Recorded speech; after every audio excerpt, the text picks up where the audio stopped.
Today we are starting with a new paper, Thermodynamics. And what is thermodynamics? Thermodynamics is concerned with the transformation of energy of one kind to another. I am repeating, thermodynamics deals with the transformation of energy from one kind to another. That means the energy, heat energy, suppose heat energy is transformed into work. Similarly, work can be transformed into heat, and thermodynamics deals with this problem. To define a system, we must have the coordinates. For thermodynamic system, the thermodynamics coordinates are pressure, volume and temperature. These are the thermodynamic coordinates for thermodynamic physics. Thermodynamics deals with macro state and statistical mechanics deals with micro state. You know the difference between macro state and micro state. We in macro state means we are considering the pressure, volume and temperature as a whole of the system, not the pressure, volume, temperature of the individual molecules. So, thermodynamics deals with macro state and statistical mechanics deals with micro states. Okay. Now, come to the point equilibrium state. Let a system A having two independent thermodynamic coordinates x and y. We are considering the system A having two independent parameters x and y, like pressure, volume, temperature, etc. If the parameters x and y does not change so long as the external conditions are not changed, called equilibrium state. That is means during the passage of time, if the thermodynamic coordinates x and y does not change, then we can say the state system A is in equilibrium state. Now, I am coming to the point walls. Walls are two types, adiabatic walls and diathermic walls. Let the two systems we are considering, system A and system B. It is separated by walls. It may be adiabatic wall, it may be diathermic wall, and the system A is defined by the parameters x, y, and system B x dash, y dash, parameters as x dash and y dash. Now, if the system is separated by adiabatic wall, then there will no change of x and y or x dash, y dash coordinates. That means that x, y, x dash, y dash component will remain same, because there will be no interaction between A and B if it is separated by adiabatic walls. Adiabatic walls, the examples of adiabatic wall is asbestos, cork. If those systems are separated by asbestos, perfect asbestos, then there no temperature, there will be no change of temperature between A and B. Suppose it is remaining at temperature T1 and T2, it is separated by adiabatic wall, then there will be no change of temperature. And asbestos is the example of adiabatic wall. Now, if it is separated by diathermic wall, then what will happen? There will be interaction between A and B. So, x, y interaction means not chemical interaction. It is not the chemical interaction, that is interaction means that the parameters x and y, x dash and y dash will change, and it will come to a new parameters x double dash and y double dash if it is separated by diathermic wall, and after that there will be no change of the parameters.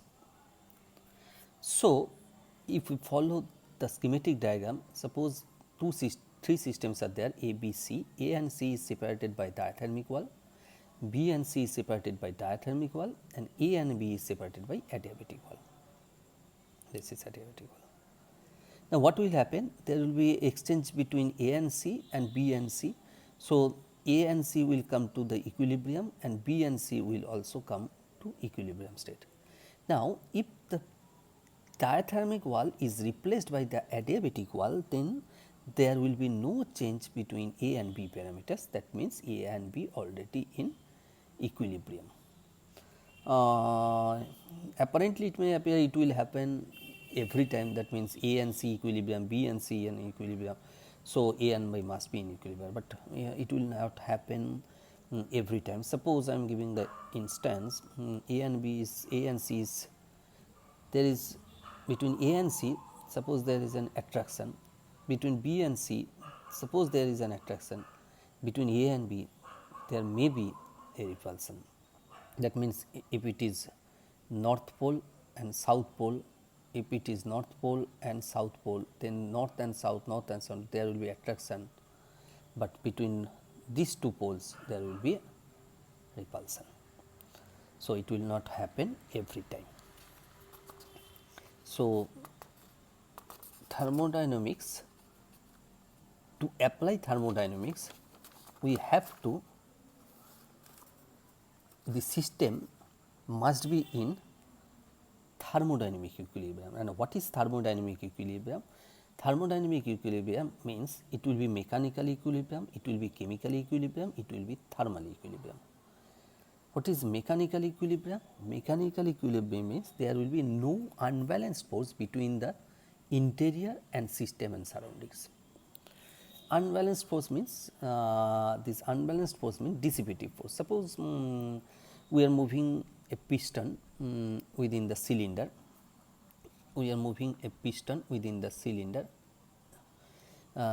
if lubricant is not used, then what will happen? There will be a frictional force will act between the contact and heat will be generated due to the frictional force. This is the dissipative force, and so we will not get the change of temperature due to the thermodynamic interaction. That means, I want to say that if the dissipative forces exist within the system, then the change in temperature will not be equal to the change in the thermodynamic coordinate system.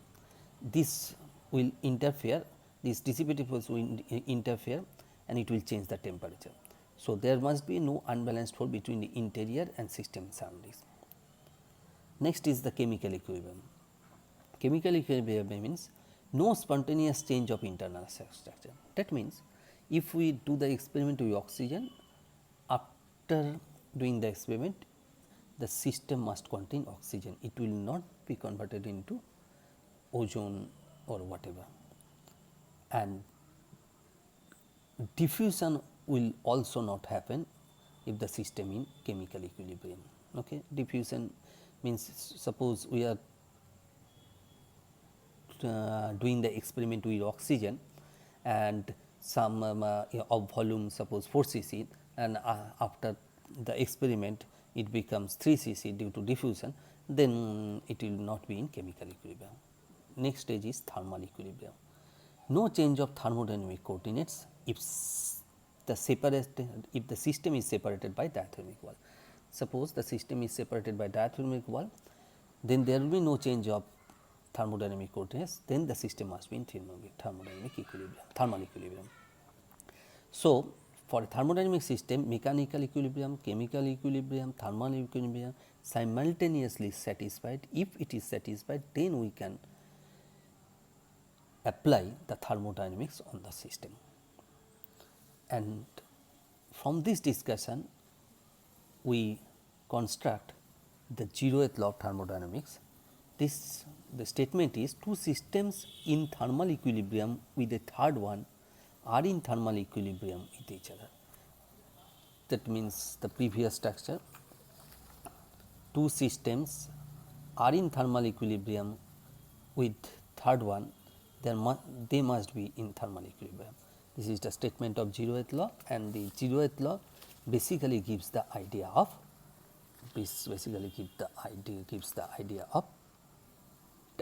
temperature. So, zeroth law gives nothing but the idea of temperature. Now, I am coming to the PV diagram. This is the PV diagram. P is plotted along this axis P, and volume is plotted along x axis. P is plotted along y axis, V is plotted along x axis. The curve is, I am considering the curve A, B, C and T. So, if we proceed from A to B, here vapor present, vapor VAPOUR is present this portion, and we are compressing this vapor. So, compressing this vapor, so pressure is increasing and it will increase up to the point P, and the experiment is performing at isothermal process, that is temperature is constant. Isothermal means temperature constant, and we are doing the experiment keeping temperature constant. So, what are we doing? We are doing the compressing the vapor, and as the vapor is compressed, so pressure rises and up to the point B. At the point B, what will happen? The vapor would be saturated, that means saturated vapor pressure, and after that if we compress, what will happen? Vapor will be liquefied and the change state is taking place here. So, it must be isothermal process and isobaric process. Isobaric process means pressure constant, isobaric process means pressure constant. So, one thing you must remember, if the change process is change of state, that is when vapor is going to liquid. So, through the whole process the temperature as well as pressure must be constant, and that is why the curve is parallel to x axis, and it will happen up to the point C when all the vapor will convert it into liquid. After that you see the curve rises sharply CD, because this is the liquid phase. To change a small volume, we need a large pressure in liquid phase. That means it is rising so sharp to change a sharp volume, to change a volume small, to change a small volume we need a large pressure. So, that is why curve is going upward. So, if we analyze the temperature T2, T3, T3 is greater than T2, T21, now what will happen? The curve is becoming like this. At the temperature Tc, the curve becomes like this, and after the temperature Tc, the curve looks like this. And this is an important temperature Tc. This is called a critical temperature. In this critical temperature, no identification between liquid and vapor, and if the temperature is below above Tc, what will happen? No liquefaction of the gas is possible, and this is called the gas phase. In this temperature, gas will not be liquefied under any condition, it will always be in gas phase. And you see the curve, this rectangular hyperbola, that it means it is close to ideal gas. Ideal gas means, you know, that the curve is like that, rectangular hyperbola, and the curve becomes, here the curve becomes like rectangular hyperbola. So, that means it closes to gas phase. One thing you must remember, the ideal gas, what is the ideal gas? Every student says ideal gas means those gas who follow the Boyle's law, Charles law. Now, it is not the definition. The actual definition of gas, ideal gas, that the mutual interaction between the molecules in an ideal gas is very small or negligible. This is the actual definition of ideal gas. So, to become the mutual interaction negligible, temperature must be very high. As the temperature high, the kinetic energy of the molecules will be high. So, the probability of coming the molecules very close will be very less. So, it will be close to the ideal gas. High temperature, volume, we need a large volume, because large volume means the molecules can occupy large volume space. So, the probability of coming molecules probability of coming molecules to each other becomes very less, and similarly pressure will be low for getting ideal gas behavior. Next, as we stated in the first, the equivalence between work and heat. That means, we can rise the temperature of a body by directly giving heat to the body. If we apply heat to the body, then the temperature of the body will increase. And the second process is doing mechanical work on the body. Q and W. Q is the heat, W is the work. So, Q can be converted to work, work can be converted to Q. But what is the difference between Q and W? Both Q and W are the form of energy. But in case of Q, the energy transfer depends on the temperature difference. The temperature difference in case of Q, the energy transfer depends on the temperature difference. But if the energy transfer does not depend on the temperature difference, then means heat is generating due to work. If Q is positive, then means heat is given to the system. Q is negative, that means heat is extracted from the system.